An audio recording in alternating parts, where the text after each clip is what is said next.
Hey everyone, we hope you've had or are having an amazing Halloween. We at Uncensored Horror and Uncensored Radio never miss a chance to get a little bit spooky. So we thought we'd bring you a little bit something special tonight. We've got some spooky stories that we've collected. So I'm going to throw it, first of all, to our lovely Uncensored Horror star, Miss Brooke.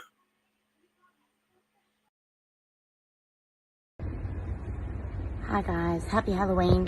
Popping in my scary story for the year. So, as most of you do know, I am a paranormal investigator and I do love the paranormal, so I have lots and lots and lots and lots of spooky stories to share. My most favorite would be when I was at Parramatta Jail. I was there with my friend Aaron a long time ago, and we were down in the basements, the dark cells. In fact, it would have been one of the very first times that I have been in the dark cells, and it was amazing. But we were sitting there and we were doing an SB11 spirit box session, and we all introduced ourselves, and then not 2 minutes later we said, can you say one of our names? And the spirit box said Brooke. Now, it might not sound super creepy or anything, but the very first time that an inanimate object says your name, there's something ridiculously spooky and creepy about it, and it's a feeling that I'll probably never ever let go of. So anyway guys, have a really good Halloween, and yeah, keep it creepy. Bye. I have to agree, actually, Brooke. When when you're in the dark and the dark starts calling you back by name, that is a little bit concerning. Definitely something to ponder and to keep you on your toes. But Brooke's kept it in the family, and she has sent her lovely husband Chris, who's also a paranormal investigator, to send us a story. So here's Chris's Halloween tale for us. Hey, UCR Universe. So just a quick spooky story from me. I actually used to do investigations in Maitland Jail, and my then girlfriend at the time, who's now my wife, Brooke, we actually, were locking up one night. I said, man, I love her, and went upstairs to double check everything and locking up. And as I was coming back downstairs, I actually got tripped, like something tacked my ankle, and I started to sort of trip down the stairs. Luckily, I didn't fall. It was good. So. But that is one of my spooky stories. I have plenty. Happy Halloween, everybody. Chris is a bit of a ghost magnet. Spending some time with him, there's always something going on. But we are very glad that you didn't fall down the stairs, because the stairs at Maitland Jail are 150 plus years old, very uneven, and they are stone, so they are very unforgiving. But it looks like you had a bit of a guardian angel on your side that night as well. So what I'm going to do now is read a submission that has come in for us. It's a little bit of a creepy haunted house tale, but not the kind of haunted house you might suspect. So this was years ago, but I've always hung out as at the Boys and Girls Club in America. At least it's a place where you can go and hang out with other kids, play games, do sports, and just hang. Well, at Halloween time, they always put on a haunted house. One year I'd become a helper. My job was to hide under a see-through glass wall and jump up and scare people and chase them. So I spent most of the night doing that and having lots of fun, chasing and terrorizing people. Well, at one point, the flow of people kind of stopped, so I went to explore to see if I could find out why. As I'm walking through the rooms of the scary and bloody messes, I came upon a kid. He was about 10 years old. His head was a bit bloody.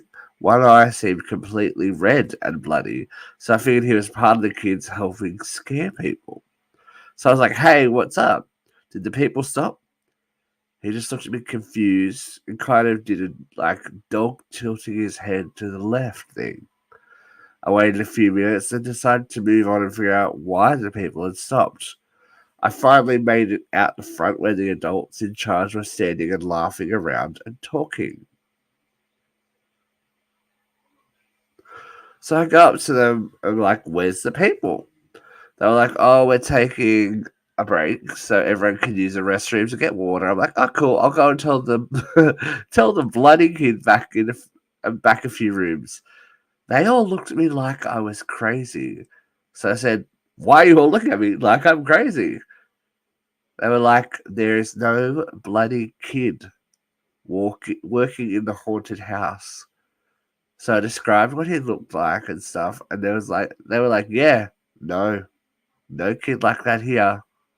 At that point, I felt every hair on my body go up and got goosebumps. They thought I was trying to mess with them, but to this day, that experience still haunts me. That is from Jack, and that is ultimately pretty bloody terrifying, if you ask me. I mean, kids are creepy at the best of times. We all know that I'm not a fan of kids, but ghost kids that are going to come and get our souls, no, thank you. No, sir. No, ma'am. No sway whatsoever. Now, we're going to hand over to another submission from Dave. And Dave has had a very interesting encounter that I would love you all to listen to.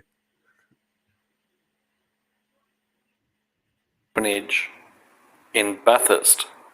Now, it would have been 2003 or so, and I was part of a team that goes through and refurbishes old stores through a very well-known auto parts store. So the next store that I was going to was at Bathurst, and we got put into this accommodation that I didn't know at the time that it was an orphanage, but going up the driveway, I immediately said, this looks like a typical Hollywood haunted house. But anyways, we settled in, and nothing really happened or anything like that, and I didn't expect anything to happen. Everything just, went to work, went there, stayed there, and everything was, all right. Then come probably on day 5, it was coming up to the weekend, and our team were just in the main common area, having drinks, talking shit and all that sort of stuff, playing cards, and it would have been about October or November, so it was still a little bit warm, so I had one of those old school classroom windows where you lift the window up and it doesn't stay up and it always falls down. So what I did is I propped a book just to leave that window open and get a bit of fresh air to come through. Anyways, we just continued playing cards and whatever else, and went to bed as usual. But that night I couldn't get to sleep. I don't know what it was. I just couldn't get to sleep. It would have been about 3 or 4 o'clock in the morning. I'm just looking to the abyss of the blackness of the room, that the walls were paper thin. You can hear the person next door roll over. But then I got this very, not ominous, but as if someone's watching it. The best way I can explain it is that feeling you get when you get called to the principal's office, a feeling that I know all too well. That feeling that someone is there watching you, and you know that you're in shit, and you think, oh crap, something's going to happen. I don't know what it is. But I was looking in the top corner of the room near the door, and from the ceiling, the best way I can explain it was a shadow that was darker than night was coming down from the ceiling. Now, I tried to adjust my eyes and go, this can't be happening. And as any brave 23-year-old would do, they got the blankets and covered it over their head. I damn near shit myself. But anyways, I thought, no, bugger it. I pulled the sheets back, and those, from about the height of the doorway to the ground, So it would have been 7 foot tall or so, just this black mass that was darker than the night. Something came over me that I just said, I'm just a visitor, I'm not here to harm you, and I'm sorry that if I done anything to offend you.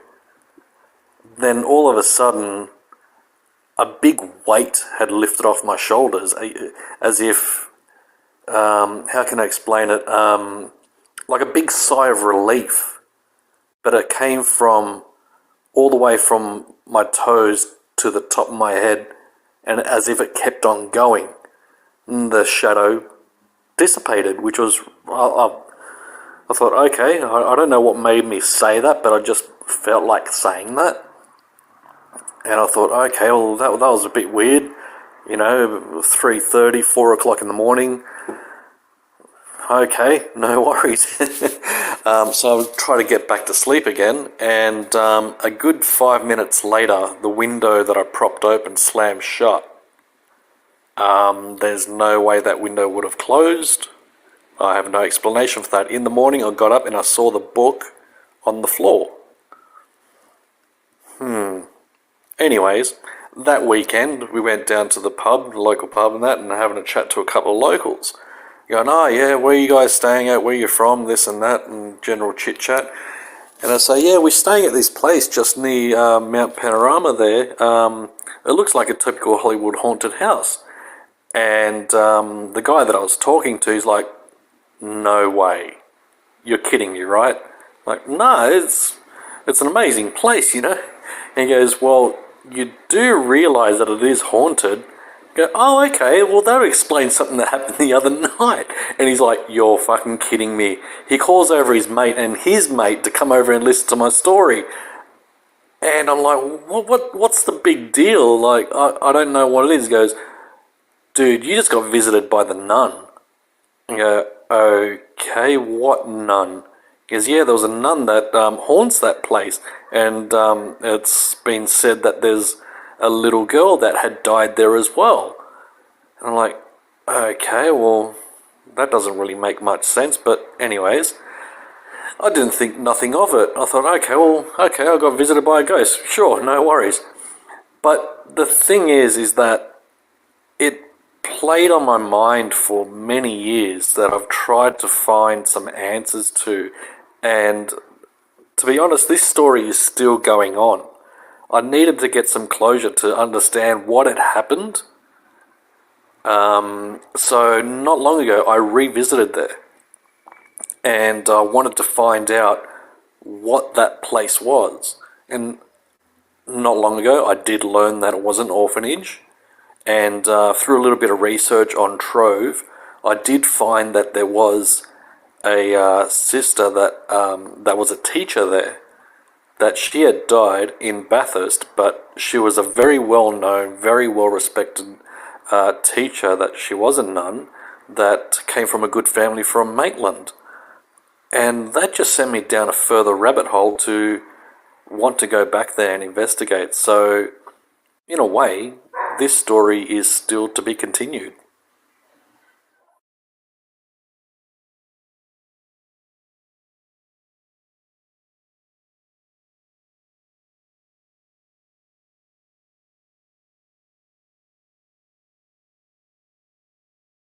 That is some creepy stuff. Who doesn't love a ghost nun that's going to come and haunt you? I don't love a ghost nun, but that's just me. So before we say goodbye to these little short stories, we're going to leave it with our lovely Vera. Obviously, she's going to be the authority on all things creepy, and she's given us a dramatic reading of an Edgar Allan Poe poem this Halloween called The Bells. Please stick around, because after a short intermission, Katie and I are coming back with a Halloween hot list of what to watch, what to read, what to do, and what to expect next Halloween.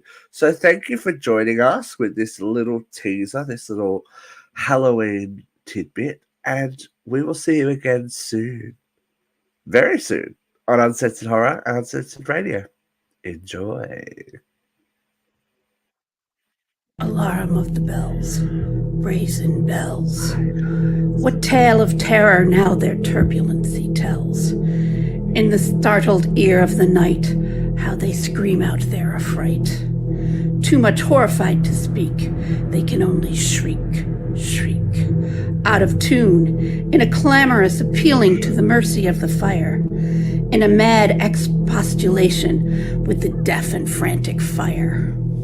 Leaping higher, higher, higher, with a desperate desire, and a resolute endeavor, now to sit or never.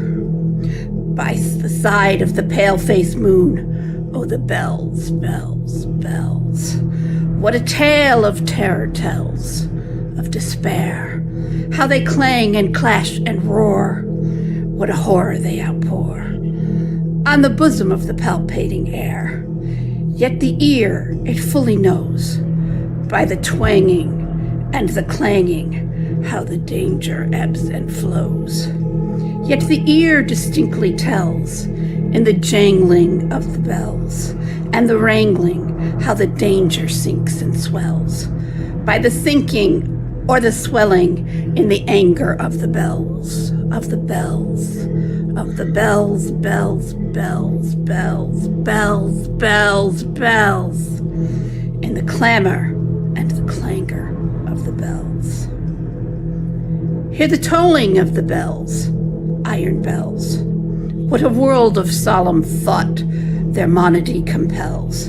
In the silence of the night, how we shiver with affright at the melancholy meaning of their tone. For every sound that floats from the rust within their throats is a groan. And the people, ah, the people, that dwell up in the steeple, all alone, and who tolling, tolling, tolling, in that muffled monotone, feel a glory in so rolling on the human heart a stone.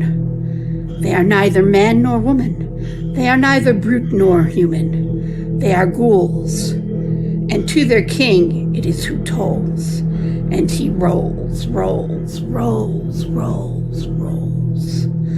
A paean from the bells, and his merry bosom swells. With the paean of the bells, he dances and he yells, keeping time, time, time, in a sort of runic rhyme, to the paean of the bells, keeping time, time, time. As he kneels, knells, knells, in a happy runic rhyme, to the rolling of the bells, bells, bells, of the bells, bells, bells, to the moaning